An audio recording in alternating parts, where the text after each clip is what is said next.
नमस्कार दोस्तों, मैं डॉक्टर कुलदीप कुमार के सर आप सभी का बहुत बहुत स्वागत करता हूं एक नए बिंदु के साथ, एक नई कड़ी के साथ।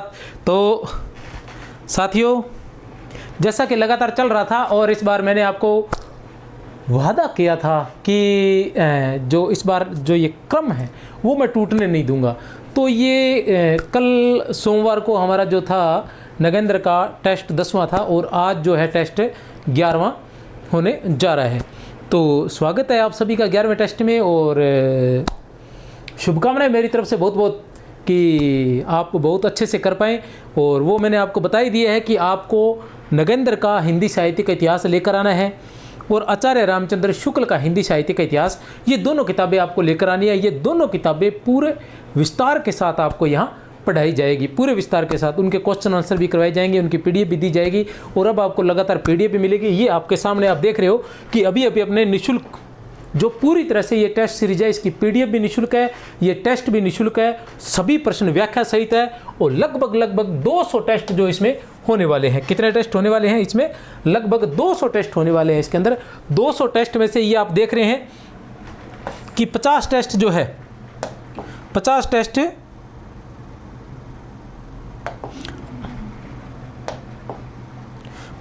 जो है आचार्य रामचंद्र शुक्ल के हिंदी साहित्य के इतिहास से, 50 टेस्ट जो है आचार्य रामचंद्र शुक्ल के हिंदी साहित्य के इतिहास से और 50 टेस्ट डॉक्टर नगेंद्र के हिंदी साहित्य के इतिहास से करवाए जाएंगे। ये 50 टेस्ट जो है ज़रूरी नहीं है कि 50 ही हो, 50 से ज़्यादा भी हो सकते हैं। और उसके अलावा जो 50 टेस्ट है वो हिंदी साहित्य के हैं। ये 3 जो टेस्ट सीरीज है ये एक साथ चल रही है।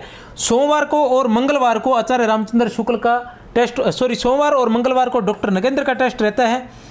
बुध और बृहस्पति को आचार्य रामचंद्र शुक्ल का टेस्ट रहता है और शुक्र और शनि को जो है हिंदी साहित्य का टेस्ट रहता है। इसमें सभी से प्रमाणिक बातें ग्रहण की जाती है या सभी हिंदी साहित्य के इतिहास जो है वहाँ से ये प्रश्न उठाए जाते हैं। कहने से तात्पर्य है कि डॉक्टर जो रामस्वरूप चतुर्वेदी जी है उनका हिंदी साहित्य का इतिहास ले लो, डॉक्टर राम कुमार वर्मा, हजारी प्रसाद द्विवेदी के जो तीनों साहित्य का इतिहास है वो तीनों हो गए।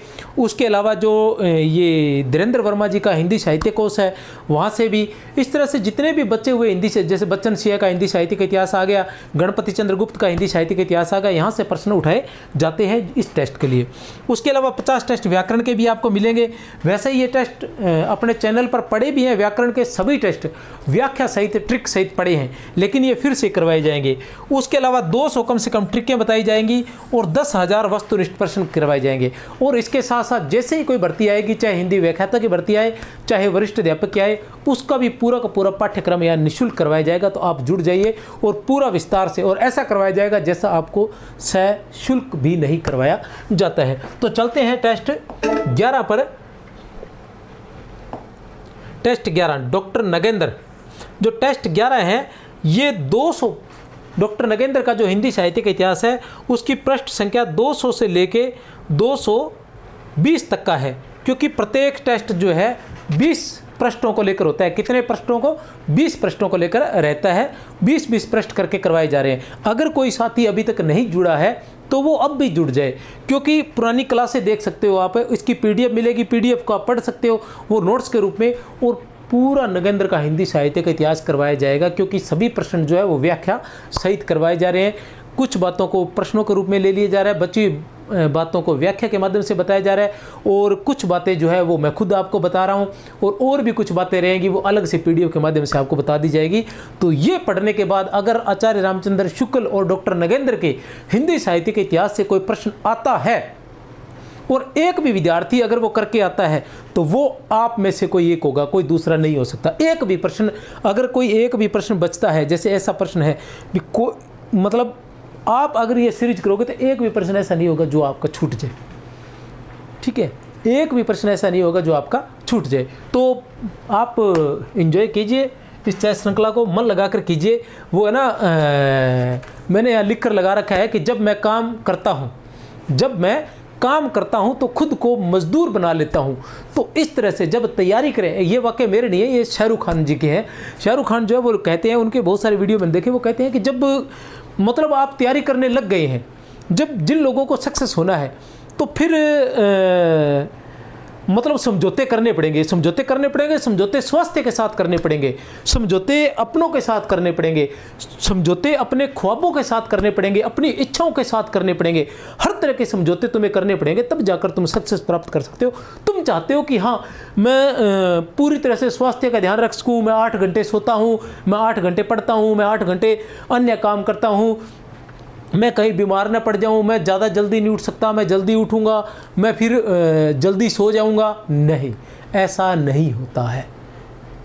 जब कामयाब होना है तो डटकर अपने आप को पूरी तरह से उसमें झोंक देना पड़ता है। न तो दिन देखा जाता है और न रात देखी जाती है, न स्वास्थ्य देखा जाता है, न भाई देखा जाता है, न बंधु देखे जाते हैं, न रिश्तेदार देखे जाते हैं, कुछ भी नहीं देखा जाता। देखा जाता है अर्जुन की तरह सिर्फ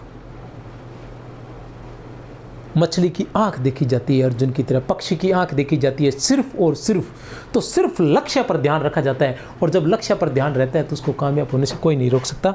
चलते हैं प्रश्न संख्या 1 पर। आप देख सकते हैं प्रश्न संख्या 1, निम्बार्क संप्रदाय से संबंधित असंगत कथन है। तो ये डॉक्टर नगेंद्र के हिंदी साहित्य के इतिहास से है, और ये जो है टेस्ट 10 था वो भी कृष्ण काव्य से संबंधित था, और टेस्ट जो 11 है ये भी कृष्ण काव्य से संबंधित ही है। ठीक है, निम्बार्क संप्रदाय से संबंधित असंगत कथन है। निम्बार्क संप्रदाय एक प्रमुख वैष्णव संप्रदाय है। इस संप्रदाय के आदि उपदेश, ठीक है ना, आदि उपदेशक श्री हंस भगवान है। आदि उपदेशक श्री हंस भगवान है। आप जो बार बार कहते हो कि पीडीएफ नहीं आ रही है, पीडीएफ क्या है, टाइपिंग में ये थोड़ी सी इस प्रकार की कि उपदेश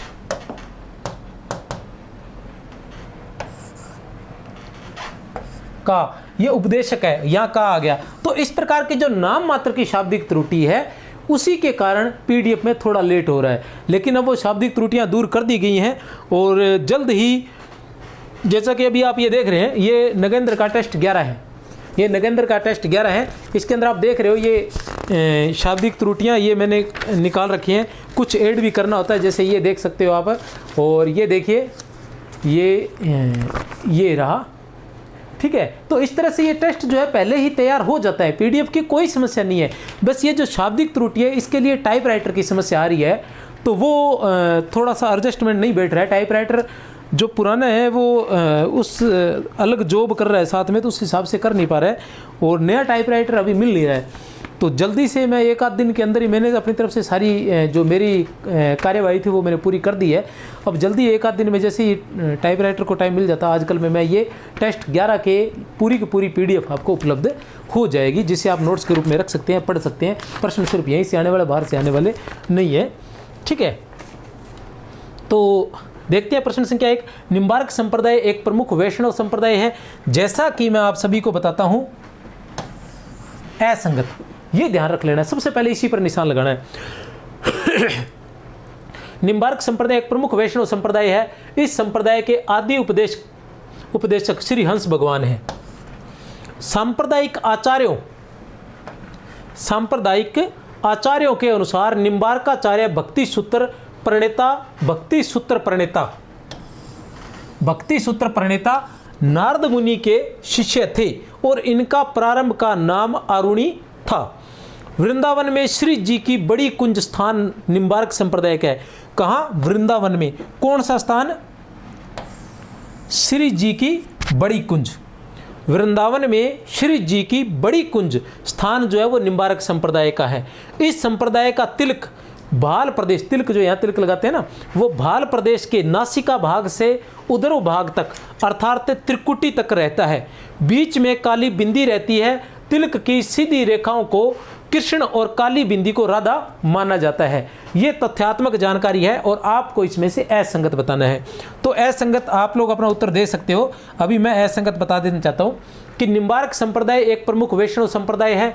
बिल्कुल सही है, निम्बार्क संप्रदाय एक प्रमुख वैष्णव संप्रदाय है। इस संप्रदाय के आदि उपदेशक श्री हंस भगवान है। बिल्कुल सही है। ये मैं फिर से इसलिए बता रहा हूँ ताकि आपको याद हो सके, और ये जो तथ्यात्मक जानकारी है इसको अगर आप सीधा डॉक्टर नगेंद्र के हिंदी साहित्य के इतिहास याद करेंगे तो उस लेवल पर आपको ये याद नहीं हो पाएगा। लेकिन यहाँ मैंने इसको टुकड़ों में और सरलार्थ करके बड़े ही सरल भाषा में मैं आपको रट्टा मारकर आपको समझाने की और याद करवाने की कोशिश करूँगा। सांप्रदायिक आचार्यों के अनुसार निम्बार्काचार्य, सांप्रदायिक, जो सांप्रदायिक आचार्य है उनके अनुसार, तथ्यात्मक जानकारी, ऐतिहासिक जानकारी क्या है उसका कुछ पता नहीं है। सांप्रदायिक आचार्य के अनुसार निम्बार्काचार्य जो है भक्ति सूत्र के प्रणेता, भक्ति सूत्र के प्रणेता किसको माना जाता है? नारद मुनि को। तो जो निम्बार्काचार्य है वो किसके शिष्य थे? नारद मुनि के शिष्य थे, ऐसा डॉक्टर नगेंद्र का हिंदी साहित्य के इतिहास में लिखा गया है। वृंदावन में श्री जी की बड़ी कुंज, वृंदावन में एक श्री जी की बड़ी कुंज है, वृंदावन में एक श्री जी की बड़ी कुंज है। जो स्थान, वो स्थान किसका है? निम्बार्क संप्रदाय का है। ठीक है, आगे क्या लिखते हैं कि इस संप्रदाय का तिलक भाल प्रदेश के, ये जो है ये असंगत है, पहले बता देना चाहता हूँ ताकि किसी प्रकार का कंफ्यूजिंग न रहे। क्यों? क्योंकि ये जो बात है ये किससे संबंधित है? ये राधा वल्लभ संप्रदाय से संबंधित है। ये आप ध्यान लगा लेना, किससे संबंधित है? राधा वल्लभ संप्रदाय से, ताकि कोई त्रुटि न रहे कि राधा वल्लभ, इसकी जगह मैं आपको ये कहना चाहूँगा कि राधा वल्लभ किसमें?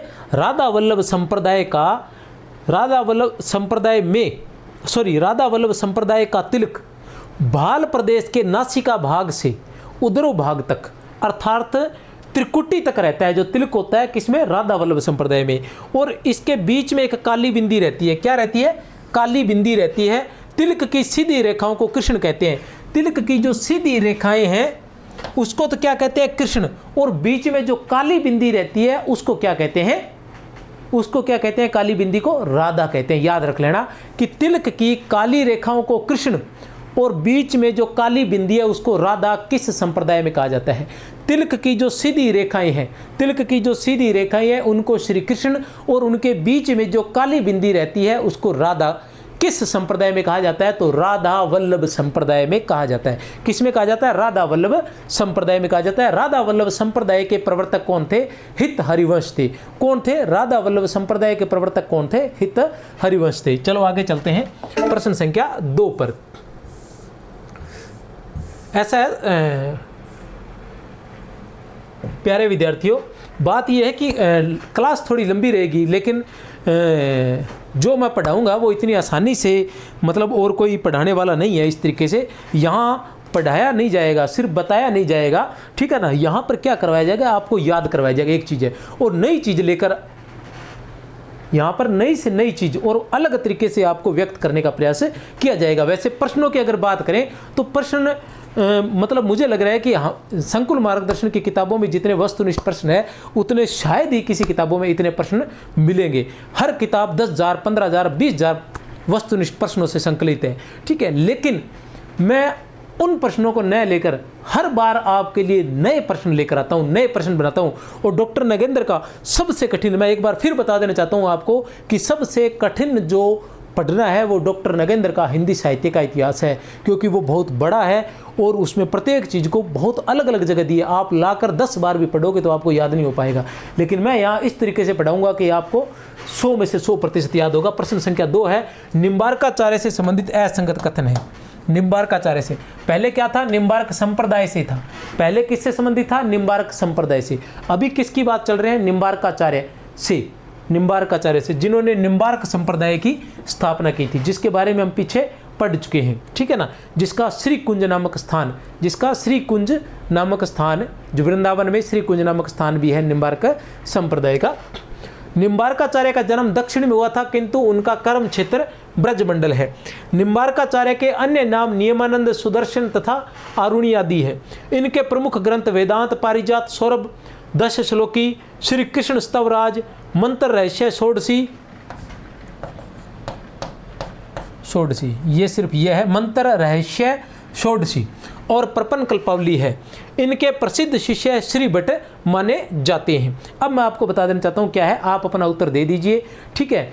मैं फिर कह रहा हूँ कि डॉक्टर नगेंद्र का हिंदी साहित्य का इतिहास ले आइए, किसी प्रकार की चिंता करने की कोई ज़रूरत नहीं है।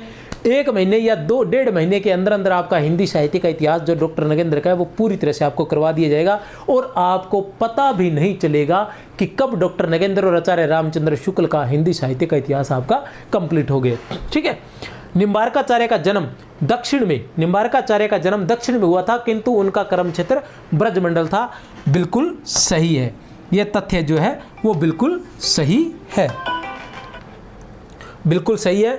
उसके बाद हम आते हैं निम्बार्काचार्य के अन्य नाम नियमानंद, सुदर्शन और आरुणि था। इनके जो अन्य नाम है, निम्बार्काचार्य के अन्य नाम नियमानंद, सुदर्शन तथा आरुणि था। अब जो नियमानंद है, ठीक है ना, नियमानंद, सुदर्शन और आरुणि। सुदर्शन का मतलब ये है कि ऐसा कहा जाता है, ऐसा लिखा गया है कि जो निम्बार्क थे वो बचपन में बहुत अधिक सुंदर थे, ठीक है, देखने में बहुत अधिक सुंदर थे, इसलिए इनका नाम सुदर्शन पड़ गया था। और जो निम्बार्क नाम है वो इसलिए पड़ा था कि निम्बार्क का अर्थ है निम्ब प्लस अर्क। निम्ब का अर्थ है नीम और अर्क का सूर्य, अर्थात नीम पर सूर्य दिखाने वाला, नीम पर सूर्य दिखाने वाला निम्बार्क कहा गया था। कैसे कहा गया था? कि ऐसा कहा जाता है कि एक बार इनके घर जो है या इनके आश्रम में बहुत सारे संत आए तो उनके लिए भोजन की व्यवस्था की जानी थी। जब तक इन्होंने भोजन की व्यवस्था की तब तक सूर्य जो है वो अस्त होने लग गया। जैसे सूर्य अस्त हुआ तो साधु संत जो थे उन्होंने ऐसा कहा कि सूर्य अस्त होने के बाद हम भोजन ग्रहण नहीं करते हैं। तब इन्होंने सूर्य को क्या नाम है, नीम पर सूर्य के दर्शन करवाए और तब उन्होंने भोजन करवाए, तब से इनका नाम निम्बार्क पड़ गया था, ठीक है ना। और उसके बाद आचार्य थे इसलिए इनको निम्बार्क आचार्य कहा गया। इसके बाद आता है इनके प्रमुख ग्रंथ कौन से हैं? वेदांत, पारिजात, सौरभ, बिल्कुल सही है, याद रख लेना इनके प्रमुख ग्रंथ वेदांत, पारिजात, सौरभ, 10 श्लोकी, ठीक है ना। कौन सा?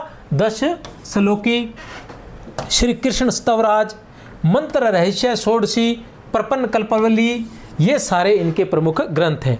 इनके प्रसिद्ध शिष्य श्री भट्ट माने जाते हैं। इनके प्रसिद्ध शिष्य श्री भट्ट माने जाते हैं? नहीं, इनके प्रसिद्ध शिष्य श्री भट्ट जो है इनके शिष्य नहीं है। श्री भट्ट जो है वो इनके शिष्य नहीं है। निम्बार्काचार्य के बारे में मैं बता देना चाहता हूँ विशेष रूप से, ठीक है। निम्बार्काचार्य के 4 प्रमुख शिष्य माने जाते हैं। एक है श्रीनिवासाचार्य, गौरमुखाचार्य, औदुम्बराचार्य और श्री लक्ष्मण भट्ट, ये इनके प्रमुख शिष्य हैं। श्रीनिवासाचार्य, गौरमुख आचार्य, औदुम्बराचार्य, श्री लक्ष्मण भट्ट। निम्बार्काचार्य श्री कृष्ण सुदर्शन चक्र के अवतार माने जाते हैं। निम्बार्काचार्य क्या है? श्री कृष्ण के सुदर्शन चक्र के अवतार माने जाते हैं। कुछ विद्वान मानते हैं कि बचपन में अत्यंत सुंदर होने के कारण उन्हें सुदर्शन कहा जाता था। बचपन में आश्रम के अतिथियों को भोजन करवाने हेतु नीम पर सूर्य के दर्शन कराने के कारण इनका नाम निम्बार्क पड़ा था।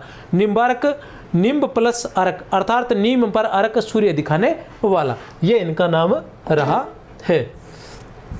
प्रश्न संख्या 3, निम्बार्क संप्रदाय के प्रमुख कवि है। अब आप देख लीजिए, मतलब ऐसे नहीं है कि मैं यहाँ आपको ऐसे नहीं करवाने वाला कि कोई क्वेश्चंस कहीं से उठा लिया, कोई क्वेश्चंस कहीं से उठा लिया। यहाँ टेस्ट सीरीज तो है ही है, इसके साथ साथ मेरा उद्देश्य ये है कि आप उसको पूरी तरह से पढ़ सके, आपके जो है डॉक्टर नगेंद्र का हिंदी साहित्य का इतिहास जो है वो समझ में आ सके। इसलिए मैंने पहले क्या दिया, क्योंकि इससे पहले की जो जानकारी है वो किस में आ चुकी है? टेस्ट 10 में आ चुकी है। लेकिन इसके बाद की जो जानकारी है सबसे पहले क्या है? निम्बार्क संप्रदाय। अब निम्बार्क संप्रदाय के बारे में सबसे पहले मैंने निम्बार्क संप्रदाय के बारे में बताया आपको, फिर मैंने निम्बार्काचार्य के बारे में बताया, फिर निम्बार्क संप्रदाय में कौन कौन से कृष्ण भक्त जो है वो निम्बार्क संप्रदाय में है, उनकी संख्या यहाँ आई है कि निम्बार्क संप्रदाय के प्रमुख कवि है ए, बै, स या फिर द। ए, बै, स या फिर द आप देख सकते हैं। तो कौन सा रहेगा? 3 का द। कौन कौन है? परशुराम देव, हरिव्यास देव और श्री भट्ट। परशुराम देव, हरिव्यास देव और श्री भट्ट। परशुराम देव, हरिव्यास देव और श्री भट्ट, ये 4 लोग, निम्बार्क, परशुराम देव, हरिव्यास देव और श्री भट्ट, ये 4 लोग जो है इनका हम क्या करते हैं? निम्बार्काचार्य जो है निम्बार्क संप्रदाय है उसके अंदर इनका वर्णन जो करते हैं। ये जो सारा का सारा मैं आप लोगों को करवाने वाला हूँ कृष्ण संप्रदाय से, किस संप्रदाय में कितने कितने, इनकी शॉर्ट ट्रिक, इनको विस्तार से हर तरह से मैं करवा दूंगा आप सभी को। फिर आता है 4 नंबर पर। 4 नंबर पर है असंगत विकल्प का चयन कीजिए। क्या चीज़ चयन करनी है आपने? असंगत विकल्प। क्या देखना है? असंगत विकल्प आपने देखना है, असंगत विकल्प। निम्बार्क संप्रदाय में राधा का स्वकीय रूप स्वीकार किया गया है। ध्यान लगा लेना, निम्बार्क संप्रदाय में राधा का, नायिकाएं होती है ना, कौन कौन सी अलग अलग नायिकाएं रहती हैं, ठीक है ना, सब किया पर किया, तो सब किया रूप स्वीकार किया गया है, ठीक है ना। और भक्ति के 5 रूपों में उज्ज्वल भक्ति या दाम्पत्य भक्ति को ही सर्वश्रेष्ठ माना गया है। किस भक्ति को? उज्ज्वल भक्ति को। अब देख रहे हो जैसे उज्ज्वल ये गलत टाइप हुआ है, तो इन्हीं त्रुटियों को दूर करने में समय लग रहा है। ऐसी जो नाम मात्र की त्रुटियां, उज्ज्वल भक्ति या दाम्पत्य भक्ति को किस संप्रदाय में? निम्बार्क संप्रदाय में। निम्बार्क संप्रदाय के अनेक मंदिर आज भी उत्तर भारत में विद्यमान है। मथुरा, राधा कुंड, गोवर्धन तथा नीम गांव में निम्बार्कीय मंदिर है। राजस्थान के सलेमाबाद स्थान में इस संप्रदाय की सबसे बड़ी गद्दी है। ए, ब, स या फिर द, एक सही दो गलत, एक गलत दो सही, एक में दो दोनों गलत, एक में दो दोनों सही। तो एक बार फिर से आप देख लो, उत्तर है द, एक व दो दोनों सही है। अब मैं इसको फिर से पढ़ा देना चाहता हूं आपको कि निम्बार्क संप्रदाय में राधा का सबकीय रूप स्वीकार किया गया है और भक्ति के 5 रूपों में से उज्ज्वल भक्ति और दाम्पत्य भक्ति को इन्होंने प्रमुख माना है। निम्बार्क संप्रदाय के अनेक मंदिर आज भी उत्तर भारत में विद्यमान है। मथुरा, राधा कुंड, गोवर्धन तथा नीम गांव में निम्बार्कीय मंदिर है। कहां कहां है? मथुरा में है, राधा कुंड में है, गोवर्धन में है और नीम गांव में। ठीक है ना, यहाँ किसके मंदिर है? निम्बार्क संप्रदाय के मंदिर है। और राजस्थान में कहाँ है? सलेमाबाद। कहाँ? सलेमाबाद में इस संप्रदाय की सबसे बड़ी गद्दी है। राजस्थान के सलेमाबाद में इस संप्रदाय की सबसे बड़ी गद्दी है। प्रश्न संख्या 5। प्रश्न संख्या 5 क्या है? प्रश्न संख्या 5, प्रश्न संख्या 5 है कि नयन बान पुनि राग शशि, नयन बान पुनि राग शशि, घना अंक गति बाम, युगल शतक पूरन भयो सम्मत अति अभिराम। नयन बान पुनि राग शशि, घना अंक गति बाम, युगल शतक पूरन भयो सम्मत अति अभिराम। उपयुक्त पद किस कृष्ण भक्त कवि का है? किस कृष्ण भक्त कवि का है? ए, ब, स या फिर द, ए, ब, स या फिर द, तो किसका है? स का, श्री भट्ट का। याद रख लेना, श्री भट्ट का है। श्री भट्ट का क्या है? नयनबान है। वैसे युगल शतक से याद रह जाना चाहिए आपको, क्योंकि जो श्री भट्ट है उनकी रचना, एक जो रचना है वो युगल शतक है। श्री भट्ट की एक रचना का नाम युगल शतक है, तो यहाँ से आप इसको याद रख सकते हो। और श्री भट्ट जो है वो किस संप्रदाय के हैं? निम्बार्क संप्रदाय के हैं। किस संप्रदाय के हैं? निम्बार्क संप्रदाय के हैं श्री भट्ट जी। चलो आगे चलते हैं। प्रश्न संख्या 6 क्या है? प्रश्न संख्या 6, प्रश्न संख्या 6 है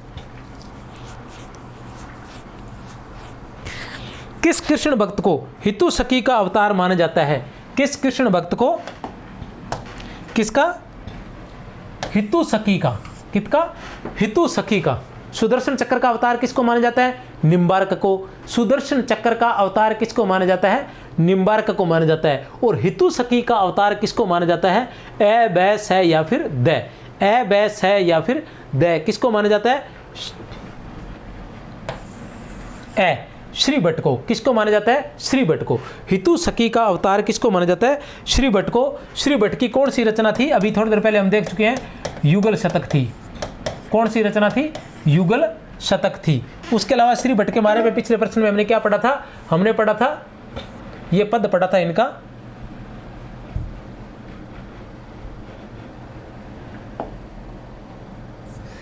अब आते हैं प्रश्न संख्या 7 पर। क्या है प्रश्न संख्या 7? प्रश्न संख्या 7 है महावाणी के रचनाकार हैं। महावाणी के रचनाकार हैं।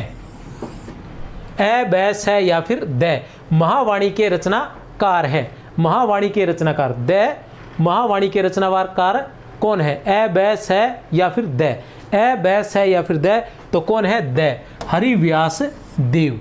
कौन है? हरिव्यास देव। हरिव्यास देव को नाबादासकृत भक्तमाल में श्री भट्ट का शिष्य बताया गया है। हरिव्यास देव को अभी अपने जो निम्बार्क संप्रदाय कर रहे थे, निम्बार्क संप्रदाय के अंतर्गत निम्बार्क संप्रदाय कर रहे थे। 1 मिनट, मैं इसके बारे में आपको थोड़ी सी जानकारी दे देना चाहता हूँ।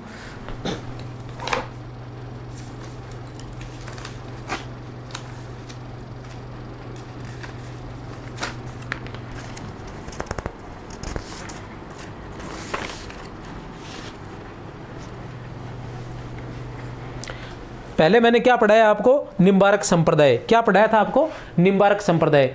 निम्बारक संप्रदाय के बारे में बताया, फिर मैंने निम्बारकाचार्य के बारे में बताया। तो जो निम्बारक संप्रदाय है उसमें कौन कौन है, एक तो है जो प्रमुख कवि है, एक है निम्बारक, 2 नंबर पर है परशुराम देव, 3 नंबर पर है श्री भट्ट, 3 नंबर पर है हमारे पास श्री भट्ट, और 4 नंबर पर है हरिव्यास देव। हरिव्यास देव ये है निम्बारक संप्रदाय में। निम्बारक हो गया, फिर मैंने परशुराम देव, फिर श्री भट्ट, फिर हरिव्यास देव, ये निम्बारक संप्रदाय में है। पहले मैंने श्री भट्ट के पद बताया, फिर श्री भट्ट के बारे में बताया, ठीक है ना। अब मैं किसके बारे में बता रहा हूँ, हरिव्यास देव के बारे में। हरिव्यास देव की रचना कौन सी है, महावाणी है। हरिव्यास देव की रचना कौन सी है, महावाणी है। और हरिव्यास देव किसके शिष्य हैं, किसके शिष्य हैं, श्री भट्ट के शिष्य। किसके शिष्य हैं ये, श्री भट्ट के। हरिव्यास देव जो है वो किसके शिष्य हैं, श्री भट्ट के शिष्य हैं। कौन है, हरिव्यास देव। हरिव्यास देव की रचना कौन सी है, महावाणी है। और इनके कुल जो है 5 ग्रंथ माने जाते हैं। कितने माने जाते हैं, हरिव्यास देव के 5 ग्रंथ माने जाते हैं। जो 4 है वो संस्कृत में है, जो 4 है वो संस्कृत में है। उनके नाम जो है डॉक्टर नगेंद्र के हिंदी साहित्य के इतिहास में दिए गए हैं, लेकिन मुझे ऐसा लगा कि शायद उनकी ज़रूरत नहीं है, इसलिए जो 5वां ग्रंथ है वो हिंदी में है और इसलिए ब्रज भाषा में है, इसलिए उसका यहाँ दिया है महावाणी नाम है, वो आप ध्यान रख लेना। अब इसी के बारे में आगे बताता हूँ कि महावाणी का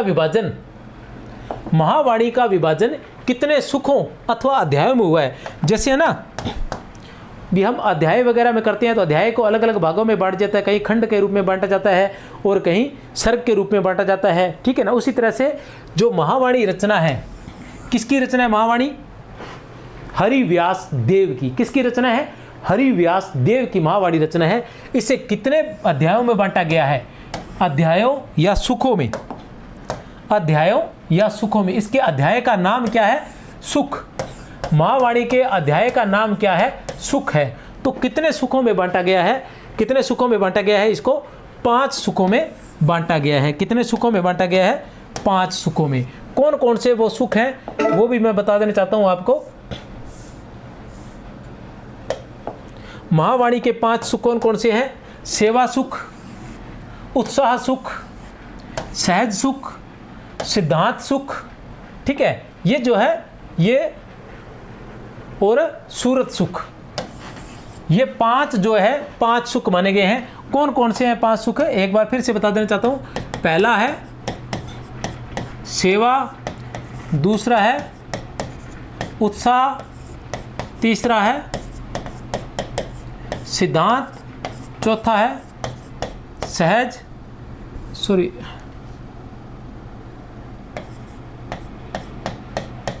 दूसरा उत्साह, तीसरा सूरत और चौथा है सहज और 5वां है सिद्धांत। ये 5 सुख है, सेवा, उत्साह, सूरत, सहज, सिद्धांत। कहने का मतलब सुख है, महावाणी में सुख है। कौन कौन से, इसको ट्रिक के माध्यम से देखना चाहे, अलग बिना क्रम के तुम याद करना चाहो तो सेवा,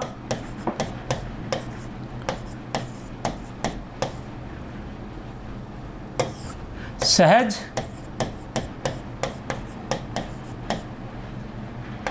सेवा, सूरत, सिद्धांत और अंत में उत्साह। इस तरह से सह को करके भी तुम्हें याद इसको कर सकते हो। अब इसमें महावाणी में श्री भट्ट की रचना युगल शतक का अनुकरण करते हुए एक दोहा और एक पद की शैली अपनाई गई है, ठीक है ना। ध्यान रख लेना, महावाणी में क्या किया गया है, श्री भट्ट की रचना। श्री भट्ट की रचना कौन सी है, युगल शतक। मैं पहले बता चुका हूँ आपको, जब श्री भट्ट का प्रश्न आया था और उस दोहे में भी युगल शतक लिखा गया था, तो मैंने तभी बता दिया था कि श्री भट्ट की रचना कौन सी है, युगल शतक। और महावाणी किसकी रचना है, महावाणी रचना हरिव्यास देव की है। हरिव्यास देव किसके शिष्य हैं, वो श्री भट्ट के शिष्य हैं। इसलिए उन्होंने क्या किया कि अपनी रचना महावाणी में श्री भट्ट की रचना युगल शतक का अनुकरण किया है। शिष्य हमेशा किसका अनुकरण करते हैं? अपने गुरु का अनुकरण करते हैं। तो उन्होंने कौन सी शैली? दोहा और एक पद की शैली रखी है। क्या शैली रखी है? दोहा और एक पद की शैली। एक पद उसके बाद दोहा, एक पद उसके बाद दोहा, ऐसी जो शैली है उन्होंने रखी है। इसी शैली का जो इनसे पहले इनके गुरु ने किस में प्रयोग किया था? युगल शतक में प्रयोग किया था। ये बातें आप ध्यान रख लेना। फिर आता है प्रश्न संख्या 9, राधा वल्लभी संप्रदाय के भक्त में नहीं है। राधा वल्लभी संप्रदाय, अब देखो निम्बार्क संप्रदाय के बारे में मैंने आपको बता दिया। अभी हम देखेंगे राधा वल्लभ संप्रदाय में। निम्बार्क संप्रदाय के बारे में कुछ बातें मैं पहले बता चुका हूं, कुछ बातें बाद में और बताएंगे। राधा वल्लभ संप्रदाय के भक्तों में नहीं है। क्या चीज है? नहीं है। क्या नहीं है? राधा वल्लभी किसमें? राधा वल्लभ संप्रदाय में। राधा वल्लभ संप्रदाय में ए बै स या फिर द, ए बै स या फिर द, कौन नहीं है राधा वल्लभ संप्रदाय में? राधा वल्लभ संप्रदाय में कौन नहीं है? तो बिल्कुल ही आसान है। क्यों है? आपने राधा वल्लभ संप्रदाय अभी तक नहीं पढ़ा, लेकिन एक चीज मैं अभी आपको पढ़ा कर गया हूं, वो ये पढ़ा कर गया हूं कि हरिव्यास देव जो हैं वो किस संप्रदाय के हैं? वो है निम्बार्क संप्रदाय के। किस संप्रदाय के हैं? निम्बार्क संप्रदाय के हैं। हरिव्यास देव किसके शिष्य हैं? श्री भट्ट के शिष्य हैं। किसके शिष्य हैं? श्री भट्ट के शिष्य हैं। इनकी रचना का नाम क्या है? इनकी रचना का नाम है महावाणी। महावाणी के अध्यायों का नाम क्या है? सुख। महावाणी के अध्याय का नाम क्या है? सुख। और महावाणी कितने अध्यायों में है? 5 अध्यायों में। कितने अध्यायों में? 5 अध्यायों में है महावाणी। और महावाणी में क्या प्रयोग किया गया है? एक पद और दोहा शैली का प्रयोग किया गया है। एक पद और दोहा शैली का प्रयोग किया गया है। इनके जो गुरु थे श्री भट्ट, उनकी रचना का क्या नाम था? उनकी रचना का नाम था युगल शतक। उसमें भी क्या किया गया था? एक दोहा और पद की शैली का प्रयोग किया गया था। युगल शतक में भी किसका प्रयोग किया गया था? एक दोहा। तो पीछे कौन बचते हैं? हित हरिवंश, दामोदर दास और नही नागरी दास। पीछे कौन बचते हैं? हित हरिवंश, दामोदर दास और नई नागरी दास। हित हरिवंश का मैं पहले ही आपको बता चुका हूं कि राधा वल्लभ संप्रदाय के प्रवर्तक थे। हित हरिवंश जो है वो राधा वल्लभ संप्रदाय के प्रवर्तक थे। ये देखिए, राधा वल्लभ संप्रदाय के प्रमुख भक्त माने जाते हैं। कौन कौन माने जाते हैं? हित हरिवंश 1 नंबर पर हमारे पास है हित हरिवंश जो प्रवर्तक है। 2 नंबर पर हरिराम व्यास, 3 नंबर पर ध्रुवदास, 4 नंबर पर दामोदर दास, 5 नंबर पर चतुर्भुज दास, 6 नंबर पर नेही नागरी दास। ये जो 6 है ये किस में माने जाते हैं? राधा वल्लभ संप्रदाय के भक्त माने जाते हैं। हित हरिवंश, हरिराम व्यास, ठीक है ना, वो कौन है? हरिव्यास देव। इसलिए मैंने वहां लिखा था कि ताकि आपको याद हो, आपने पढ़ा हो तो भी। हरिव्यास देव, ये तो क्या है? हरिव्यास देव। हरिव्यास देव किस में है? निम्बार्क संप्रदाय में। और ये कौन है? हरिराम व्यास। जो हरिराम है, ठीक है ना, वो तो किस में है? राधा वल्लभ संप्रदाय में। और जो हरिव्यास है वो है निम्बार्क संप्रदाय में। याद रख लेना, ठीक है ना। उसके अलावा ध्रुवदास है, उसके अलावा दामोदर दास है, उसके अलावा चतुर्भुज दास है, चतुर्भुज दास, नहीं नागरी दास, दामोदर दास, हरिराम व्यास। ये जो है आपको आगे आ जाएगा कहानी वैसे तो, ठीक है ना। चतुर्भुज दास भी कृष्ण काव्य में 4 माने जाते हैं, लेकिन 2 के बारे में हम जानते हैं। डॉक्टर नगेंद्र 2 के बारे में बताते हैं, लेकिन शुक्ल ने एक ही माना है, रामकुमार वर्मा ने भी एक ही माना है, मिश्र बंधु ने भी एक ही माना है। ये कहानी भी आगे बताऊंगा, क्योंकि मिश्र बंधु ने चतुर्भुज दास को एक ही मान लिया। उससे क्या हुआ कि रामकुमार वर्मा ने भी एक ही मान लिया और आचार्य रामचंद्र शुक्ल ने भी एक ही मान लिया था। जो हरिराम व्यास है, इस नाम के 2 हैं। हरिराम व्यास नहीं, मतलब एक हरिराम व्यास हो जाता है और एक हरि व्यास हो जाता है। इसमें भी वो जो साहित्यकार है वो कन्फ्यूजिंग हो जाते हैं, उन्होंने गड़बड़ की है, तो आप ज़्यादा परेशान न है। डॉक्टर नगेंद्र कोई प्रमाणिक माने, ठीक है। और जो नहीं नागरी दास है, इसमें भी कन्फ्यूजिंग है। इसमें भी जैसे नहीं नागरीदास है और आगे चलकर एक नागरीदास भी आ जाता है। ये नहीं नागरीदास है, आगे चलकर एक नागरीदास भी आ जाते हैं। जो नागरीदास है वो किस संप्रदाय के हैं? वो है सखी संप्रदाय के, जिसे सखी संप्रदाय, टट्टी संप्रदाय और जिसे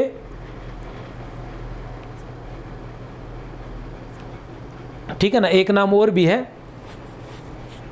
हरिदासी संप्रदाय, जिसे हरिदासी संप्रदाय भी कहा जाता है। हरिदास जिसके प्रवर्तक माने जाते हैं, उसमें नागरीदास भी आता है। ये नहीं नागरीदास है, ठीक है ना। चलो आगे चलते हैं और देख लेंगे। अनन्य सेवा निधि, प्रश्न संख्या 10 है अनन्य सेवा निधि। अनन्य सेवा निधि ग्रंथ के रचनाकार हैं। अनन्य सेवा निधि ग्रंथ के रचनाकार हैं ए, ब, स या फिर द। प्रश्न संख्या 10, अनन्य सेवा निधि ग्रंथ के रचनाकार है। अनन्य सेवा निधि ग्रंथ के रचनाकार है जगन्नाथ गोस्वामी। जगन डबल न और डबल न, ठीक है ना। ये क्या है? अनन्य, ये वाला अनन्य है, ये नहीं है, ठीक है ना। अनन्य सेवा निधि नामक ग्रंथ की रचना, अनन्य सेवा निधि नामक ग्रंथ की किसने की थी? जगन्नाथ ने। किसने की थी? जगन्नाथ गोस्वामी ने। असंगत कथन छांटिए। प्रश्न संख्या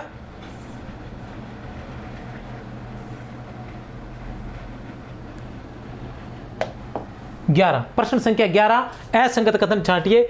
बिहारीन दास जी विठल विपुल जी के शिष्य थे। बिहारीन दास जी गुरुदेव के नाम से प्रसिद्ध है।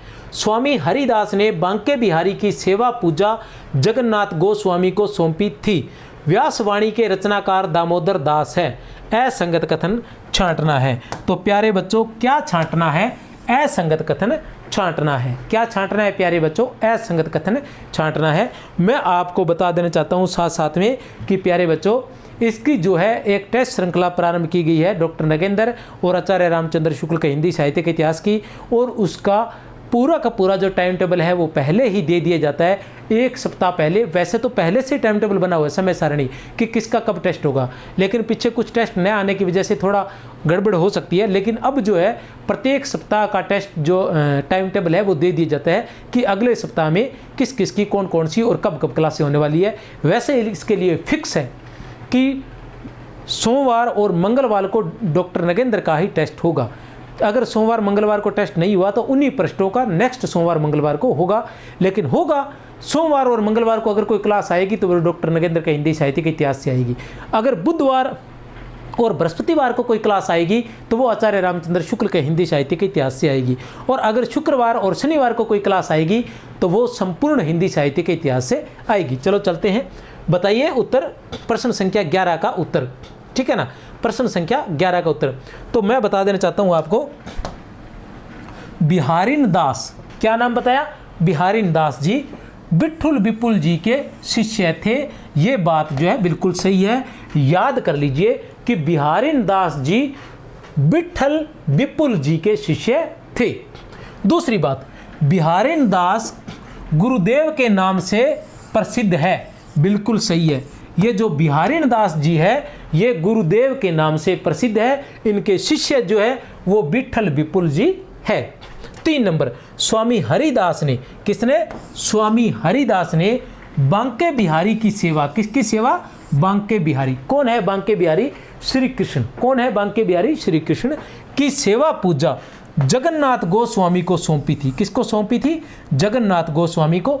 बिल्कुल सही बात है, स्वामी हरिदास जी ने बांके बिहारी की सेवा किसको सौंपी थी, ठीक है ना। स्वामी हरिदास जी जो है वो किस संप्रदाय के हैं? हरिदासी संप्रदाय के। और जगन्नाथ गोस्वामी जो है वो भी हरिदासी संप्रदाय के हैं। विठल विपुल जो है वो भी हरिदासी संप्रदाय के हैं। व्यासवाणी के रचनाकार दामोदर दास हैं, ये बिल्कुल गलत है। व्यासवाणी के जो रचनाकार हैं वो कौन है? व्यासवाणी के रचनाकार हैं हरिराम व्यास। हरिराम व्यास। अब ये हरिराम व्यास कौन थे?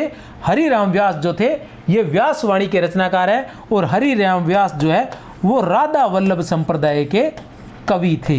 किसके थे? राधा वल्लभ संप्रदाय के। बाकी ये जो है विठल विपुल, बिहारीन दास, स्वामी हरिदास, जगन्नाथ गोस्वामी, ये सभी किस संप्रदाय के हैं? हरिदासी संप्रदाय के हैं। हरिदासी संप्रदाय, जिसे टट्टी संप्रदाय भी कहा जाता है, जिसे सखी संप्रदाय भी कहा जाता है। टट्टी संप्रदाय तो ऐसा कहा जाता है कि ये तो ऐसे ही नाम पड़ गया था। आचार्य रामचंद्र शुक्ल ने तो इस संप्रदाय का नाम का प्रयोग किया है, इस नाम का प्रयोग किया है। लेकिन डॉक्टर नगेंद्र लिखते हैं कि एक झोंपड़ी थी, उस झोंपड़ी में रहकर, टाट की बनी हुई मतलब झोंपड़ी थी, उसके अंदर रहकर जो है स्वामी हरिदास जी पूजा पाठ किया करते थे। इस वजह से उस संप्रदाय का नाम टट्टी संप्रदाय ही पड़ गया था। लेकिन ऐसा नहीं है, इस संप्रदाय का नाम ये नहीं है। इस संप्रदाय के दो ही नाम है, हरिदासी संप्रदाय और सखी संप्रदाय।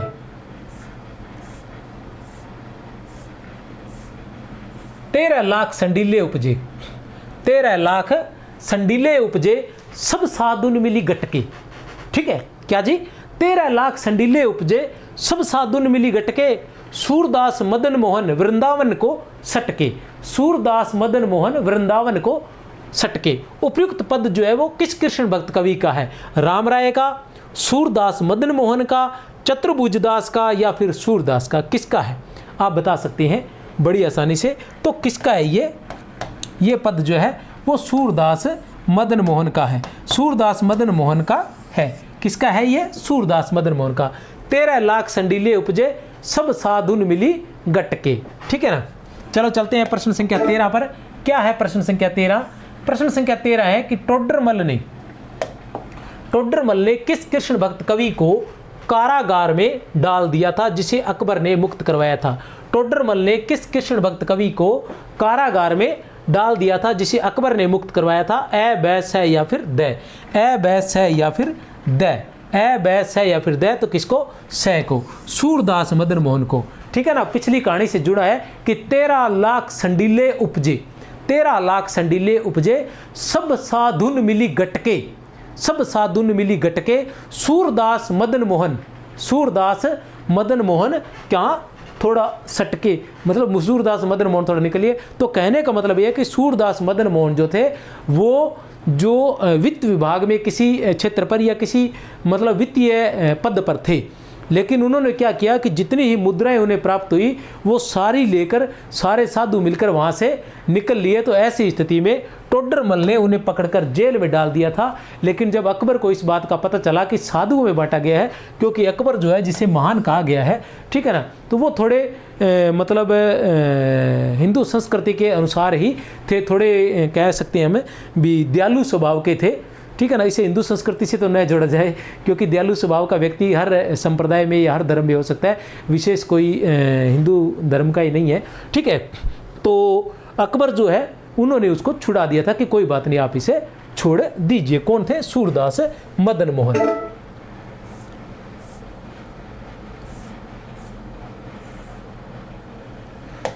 सूरदास चैतन्य या गौड़ीय संप्रदाय, जो चैतन्य संप्रदाय है इसी को गौड़ीय संप्रदाय कहा जाता है।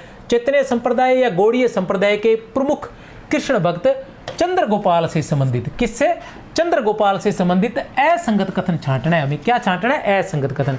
कहने से तात्पर्य एक बात ऐसी है जो चंद्रगोपाल से संबंधित नहीं है, बाकी सारी बातें जो है वो चंद्रगोपाल की हैं। इनकी ब्रज भाषा की रचनाओं में चंद्र 84, अष्टयाम, सेवासुदा, गौरांग अष्टयाम, ऋतु विहार तथा राधा विरह प्रसिद्ध है। इनकी चंद्र 84 रचना हित हरिवंश जी की हित 84 की प्रेरणा से लिखी गई है। इनकी गौरांग अष्टयाम रचना में हित हरिवंश जी की अष्टयाम सेवा का वर्णन है। इन्होंने प्रमुख रूप से राधा कृष्ण की माधुर्य लीलाओं का ही वर्णन किया है। बस इतना ही मौका है आपको, आगे मैं इसका उत्तर बताने जा रहा हूँ। प्यारे विद्यार्थियों, आगे मैं इसका जो है वो उत्तर बताने जा रहा हूँ।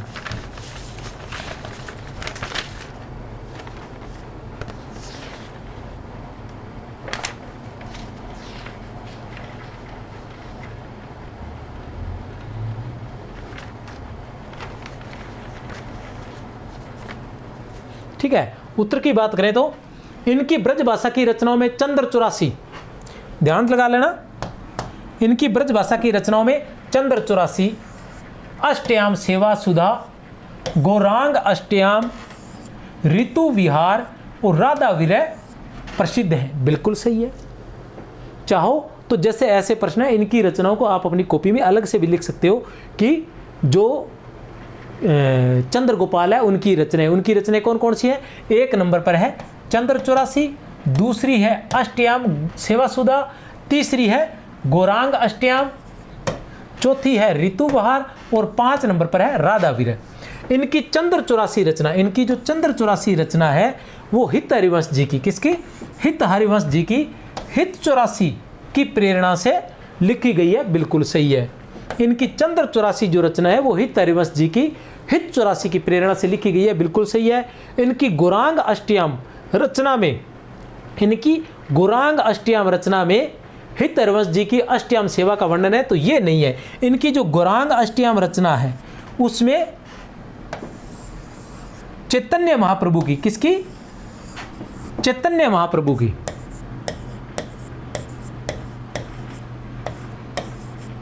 अब इसको एक जगह से आप पकड़ सकते हो, ठीक है ना? चैतन्य महाप्रभु की अष्टयाम सेवा का वर्णन है। अब आप देखो मैंने क्या लिखा, चैतन्य या गौड़ीय संप्रदाय के प्रमुख कृष्ण भक्त। अब ये किस संप्रदाय के हैं? चैतन्य, मतलब दिमाग की बात है, ठीक है ना? अगर दिमाग सही तरीके से शांत हो तो इस तरह से सोच सकता है। क्या लिखा मैंने? चैतन्य या गौड़ीय संप्रदाय। यहाँ क्या लिखा? चंद्रगोपाल। अब चंद्रगोपाल किस संप्रदाय से है? चैतन्य या गौड़ीय संप्रदाय से है। जब चंद्रगोपाल चैतन्य या गौड़ीय संप्रदाय से है तो राधा वल्लभ संप्रदाय के प्रवर्तक हित हरिवंश जी के बारे में वो क्यों लिखेंगे? राधा वल्लभ संप्रदाय के प्रवर्तक हित हरिवंश जी के बारे में वो क्यों लिखेंगे? इसलिए ये जो है ये असंगत है। इन्होंने प्रमुख रूप से राधा कृष्ण की माधुर्य लीलाओं का वर्णन किया है। इन्होंने प्रमुख रूप से किसकी? राधा कृष्ण की माधुर्य लीलाओं का वर्णन किया है।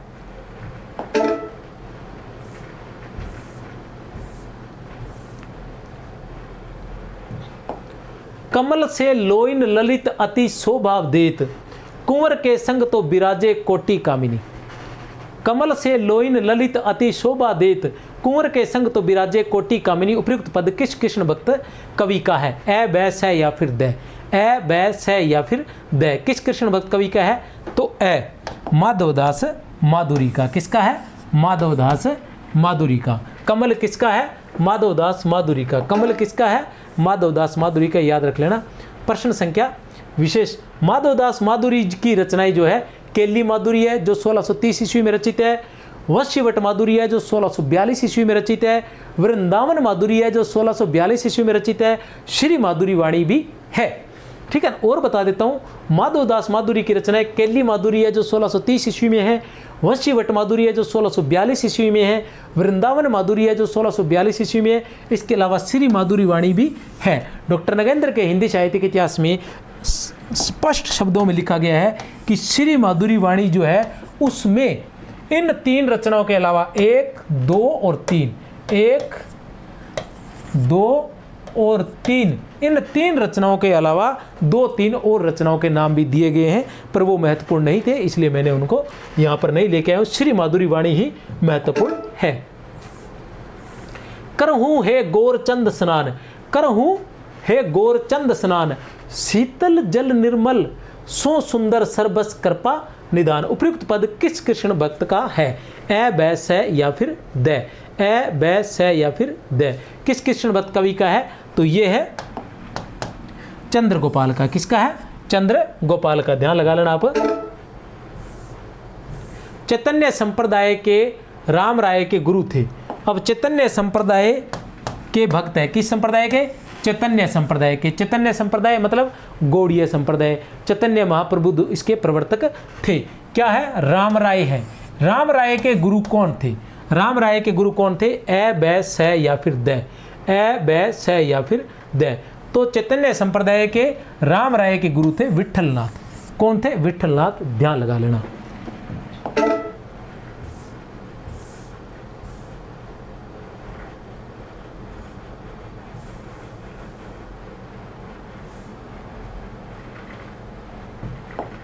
यदि छंद, भाषा और शैली वैविध्य की दृष्टि से, यदि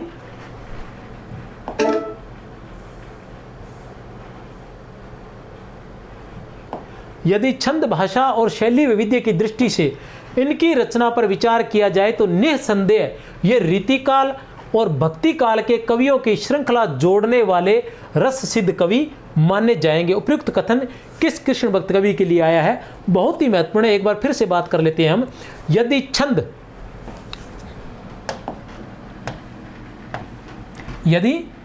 छंद, भाषा और शैली वैविध्य, ठीक है ना, क्या क्या चीजें हैं? छंद, भाषा और शैली वैविध्य की दृष्टि से इनकी रचना पर विचार किया जाए तो निसंदेह है ये रीतिकाल और भक्ति काल के कवियों की श्रृंखला जोड़ने वाले रस सिद्ध कवि माने जाएंगे। क्योंकि रीतिकाल में जो श्रृंगारी जो कविताएं प्रारंभ हो गई थी, तो रीतिकाल की श्रृंगारी कविताओं को भक्ति काल से जोड़ने वाली अगर कड़ी है तो वो ये कवि थे। कौन थे? ए, बै, से या फिर द। ए, बै, से या फिर द। तो कौन थे वो थे ध्रुवदास। कौन थे वो थे ध्रुवदास।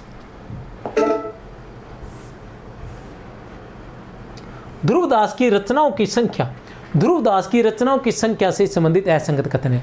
जो संपूर्ण कृष्ण काव्य है उसमें सर्वाधिक रचनाएं अगर किसी ने लिखी है तो वो ध्रुवदास ने लिखी है। किसने लिखी है? ध्रुवदास ने। रीतिकाल में संपूर्ण कृष्ण काव्य में अगर सर्वाधिक रचनाएं किसने लिखी है तो वो ध्रुवदास ने लिखी है। अब अपने को देखनी है कि ध्रुवदास की किसने कितनी रचनाएं मानी है। ए, बै, से या फिर द। आप चेक कर लीजिए, ए, बै, से या फिर द। तो मैं बता देना चाहता हूं कि डॉक्टर नगेंद्र ने इनकी 42 रचनाएं मानी है। कि ध्रुवदास की कितनी रचनाएं मानी है डॉक्टर नगेंद्र ने अपने हिंदी साहित्य के इतिहास में? 42। वियोगी हरि ने कितनी रचनाएं मानी है? 40। आचार्य रामचंद्र शुक्ल ने कितनी मानी है? आचार्य रामचंद्र शुक्ल ने 42 नहीं मानी, आचार्य रामचंद्र शुक्ल ने 37 रचनाएं मानी है। कितनी रचनाएं मानी है? 37 रचनाएं। और मिश्र बंधुओं ने कितनी मानी है? 42। तो कहने से तात्पर्य कि अधिकतर रचनाकारों ने इनकी रचनाएं जो है वो 42 मानी है और प्रमाणिक रूप से इनकी रचनाओं की संख्या 42 ही मानी जाती है। लेकिन आचार्य शुक्ल ने इनकी रचनाओं की संख्या 37 मानी है। असंगत विकल्प का चयन कीजिए। चैतन्य संप्रदाय की उपासना वियोग पक्ष को प्रबल मानकर, चैतन्य संप्रदाय की स्थापना उपासना वियोग पक्ष को प्रबल मानकर चली है, जबकि निम्बार्क और राधा वल्लभ संप्रदाय में संयोग पक्ष ही स्वीकृत है। मिश्र बंधु विनोद में राधा वल्लभ चतुर्भुजदास की भक्ति प्रताप, द्वादश यश और हितजू को मंगल जैसी विख्यात रचनाओं को अष्टछापी भक्त चतुर्भुजदास की कृतियां बताया है। ए, बै, से या फिर द। तो विकल्प 1, विकल्प 2, विकल्प 3, विकल्प 4 कौन से हैं? तो उत्तर है विकल्प द। उत्तर क्या रहेगा? द। द में क्या है? 1 में 2 दोनों सही। अब कैसे सही है अब मैं इसको विस्तार से बता देता हूं। चैतन्य संप्रदाय, ठीक है ना, चैतन्य संप्रदाय की जो उपासना है उसमें कौन सा पक्ष प्रबल है? वियोग पक्ष, ठीक है ना। चैतन्य संप्रदाय में जो भक्ति का पक्ष है वो कौन सा पक्ष प्रबल है? वियोग पक्ष। लेकिन निम्बार्क और राधा वल्लभ संप्रदाय में, लेकिन निम्बार्क और राधा वल्लभ संप्रदाय में कौन सा पक्ष प्रबल है? तो वो है संयोग पक्ष। कौन सा पक्ष? संयोग पक्ष। ध्यान लगा लेना कि चैतन्य संप्रदाय में उपासना का कौन सा पक्ष प्रबल है? वियोग पक्ष। और निम्बार्क और राधा वल्लभ संप्रदाय में कौन सा पक्ष है? वो है संयोग पक्ष। मिश्र बंधु विनोद में राधा वल्लभी है चतुर्भुजदास की। मिश्र बंधु विनोद में, किसमें? मिश्र बंधु विनोद जो है ना, मिश्र बंधु विनोद, मिश्र बंधुओं का जो हिंदी साहित्य का इतिहास है उसमें राधा वल्लभी है चतुर्भुजदास की। राधा वल्लभी है, चतुर्भुजदास है। उनकी क्या? भक्ति प्रताप, द्वादश यश और हितजू को मंगल, ये 3 रचनाएं हैं। किसकी? राधा वल्लभ संप्रदाय के। जो चतुर्भुजदास है वो 2 में बताए गए हैं, ठीक है ना। एक चतुर्भुजदास कौन से है? अष्टछाप के कवि है। एक क्या है? अष्टछाप के कवि है। चतुर्भुजदास जो है वो 2 है। चतुर्भुजदास कितने हैं? चतुर्भुजदास की हम बात करें तो वो है 2। चतुर्भुजदास कितने हैं? 2 है। एक है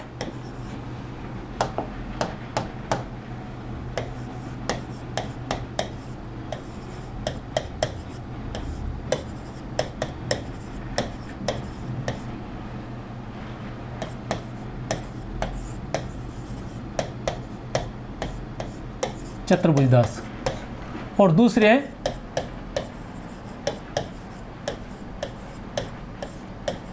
राधा वल्लभ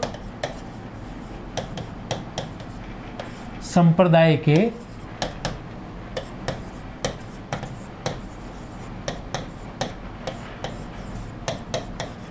चतुर्भुजदास। अब जो एक है अष्टछाप के कवि चतुर्भुजदास और दूसरे हैं राधा वल्लभ संप्रदाय के चतुर्भुजदास। अब इनकी हम बात करें, इन कवियों की हम बात करें तो इन दोनों की अलग अलग रचनाएं हैं, अलग अलग रचनाएं हैं। अलग अलग रचनाओं की हम बात करें तो जो ये रचनाएं हैं, इनकी रचनाएं कौन कौन सी हैं?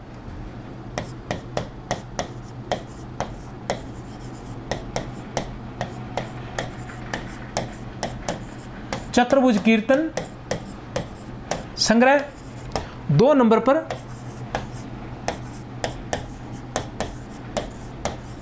कीर्तनावली और 3 नंबर पर दानावली, 3 नंबर पर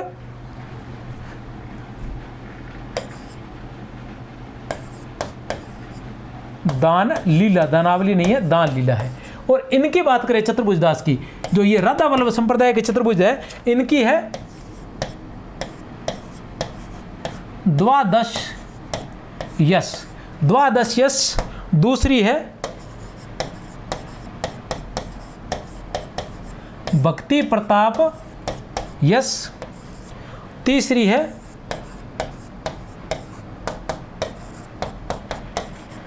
हितजू को मंगल और चौथी है मंगलसार यश। ये रचनाएं हैं, ठीक है ना। अब क्या है कि डॉक्टर नगेंद्र कहते हैं, डॉक्टर नगेंद्र ये कहते हैं कि मिश्र बंधु विनोद ने क्या किया था कि राधा वल्लभ संप्रदाय जो है, इसकी जो ये 3 रचनाएं हैं, इन 3 रचनाओं को किसकी रचना बता दिया? इनकी रचना बता दिया। अष्टछाप के चतुर्भुजदास की रचना बता दिया। किसने? मिश्र बंधु ने। किसने बताया? मिश्र बंधु ने। सबसे पहले किसने? मिश्र बंधु ने। इनके पीछे पीछे किसने बता दिया? रामचंद्र शुक्ल ने। किसने बता दिया? रामचंद्र शुक्ल ने। इनके पीछे पीछे किसने बता दिया? इनके पीछे पीछे बता दिया राम कुमार वर्मा ने।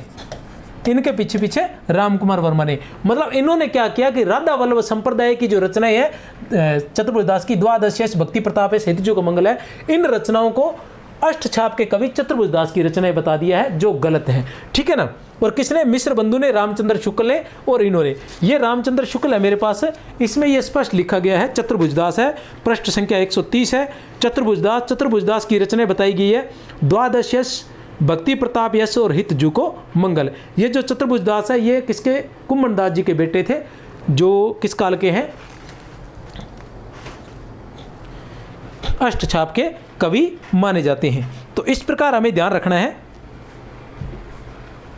इसके बाद है प्रश्न संख्या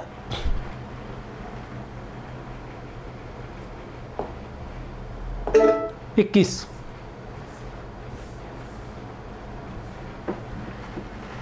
अभी थोड़ा सा जल्दी जल्दी करवा देता हूं मैं, ठीक है ना। कुंज केली मिठी है, वीर भक्ति सीठी जो याग, व्यास विलास रास रस पीवत, मिटे हृदय के दाग, ठीक है ना। उपयुक्त पद किस संप्रदाय के कृष्ण भक्त कवि का है? उपयुक्त पद कुंज केली मिठी है, वीर भक्ति सीठी जो याग। कुंज केली मिठी है, वीर भक्ति सीठी जो आग। किसकी है ये पंक्तियां? ए बैस है या फिर द, ए बैस है या फिर द, तो क्या किसकी है? ये किस संप्रदाय की पंक्तियां हैं? ये पंक्तियां जो है वो किस संप्रदाय के कवि की हैं? किस संप्रदाय के कवि की हैं? संप्रदाय पूछा गया है। संप्रदाय की बात करें, ए बै से या फिर द, तो किसकी है? राधा वल्लभ संप्रदाय के कवि की है, ठीक है ना। किसकी? राधा वल्लभ संप्रदाय की। उपयुक्त पद राधा वल्लभ संप्रदाय के प्रमुख कृष्ण भक्त हरिराम व्यास का है। किसका है? हरिराम व्यास का, ठीक है ना। राधा वल्लभ संप्रदाय के प्रमुख कृष्ण भक्त, ये मैंने बता दिया था पहले, हित हरिवंश है, हरिराम व्यास है, ध्रुव दास है, दामोदर दास है, चतुर्भुज दास है, नई नागेंद्र। रचना व रचनाकार का असंगत क्रम छांटिए। रागमाला के ए हरिराम व्यास, गौरांग अष्टयाम के चंद्र गोपाल, महावाणी के हरिव्यास, द्वादश के दामोदर दास, ए बैस है या फिर द, ए बैस है या फिर द, तो उत्तर है क्या छांटना है? असंगत। असंगत ये है, क्यों है? अभी पढ़ करके है। द्वादश किसकी है? चतुर्भुज दास की है। किसकी है?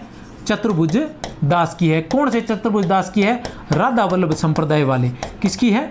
राधा वल्लभ संप्रदाय के जो चतुर्भुज दास है उनकी है ये द्वादशी, दामोदर दास की नहीं है। बाकी रागमाला हरिराम व्यास की है, गौरांग अष्टयाम पढ़ चुके हैं, चंद्र गोपाल की है, और महावाणी भी पढ़ चुके हैं, हरिव्यास की है। महावाणी ये वही हरिवाणी है जिसमें 5 अध्याय है और अध्यायों का सुखों में वर्णन किया गया है, ठीक है ना, 5 सुखों में उसका वर्णन किया गया है। सहज है और सिद्धांत है, उत्साह है और एक 3 और है शायद, ठीक है ना, 6 नाम से है, तो वो वाली ये है।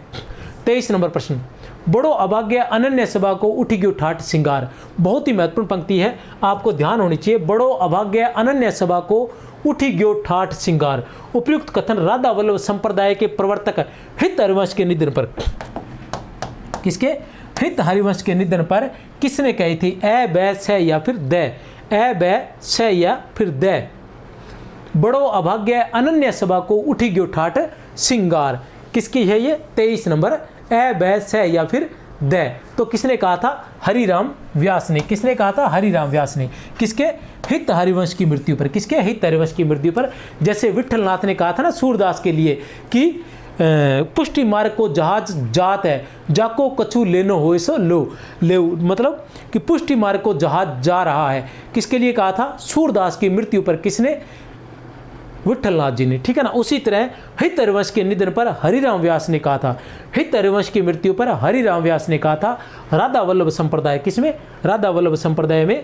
राधा वल्लभ संप्रदाय के प्रवर्तक कौन थे? हित हरिवंश। और हित हरिवंश की मृत्यु पर हरिराम व्यास ने कहा था कि बड़ो अभाग्य अनन्य सभा को उठी गयो ठाट सिंगार। 24 नंबर प्रश्न है, किस संप्रदाय के मंदिरों में राधा कृष्ण दोनों की मूर्तियां नहीं होती, अपितु कृष्ण के विग्रह के पार्श्व में स्वर्ण पत्र पर श्री राधा अंकित होता है? किसमें श्री राधा अंकित होता है? श्री राधा अंकित होता है किसमें? ए बै स या फिर द। तो राधा वल्लभ संप्रदाय में श्री राधा अंकित होता है। राधा वल्लभ संप्रदाय में श्री राधा अंकित होता है। प्रश्न संख्या 25, ध्रुवदास की रचनाओं से संबंधित असंगत कथन है। ए बै स या फिर द, ए बै स या फिर द। ध्रुवदास की रचनाओं से संबंधित असंगत कथन है द। कहने से तात्पर्य है कि द की रचनाएं जो है वो ध्रुवदास की नहीं है। नित्य विलास लीला ध्रुवदास की है, मान लीला ध्रुवदास की है, दान लीला ध्रुवदास की है। दान लीला अभी हम पढ़ कर आए थे, चतुर्भुज दास की भी है। कौन सा चतुर्भुज दास है? जो अष्ट छाप के कवि है।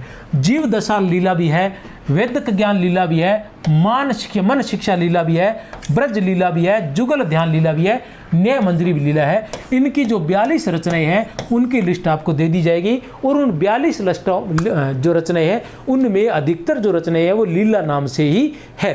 तो आशा करता हूं कि आपको जो आज का जो टेस्ट है, टेस्ट 11, पसंद आया होगा। तो अगर पसंद आया है तो इसे शेयर कीजिए, बहुत अधिक मेहनत कीजिए इसको, और ज़्यादा से ज़्यादा लाइक कीजिए और मैसेज अवश्य करते रहिए ताकि हौसला बना रहे। गला बैठ जाता है पढ़ पढ़ के, लेकिन हिम्मत नहीं हार रहे हैं, और इस बार आपको भी नहीं हारने देंगे। सफलताएं 100% आपके कदम चूमेंगी, ये मेरा आपसे वादा है। जय हिंद, जय भारत।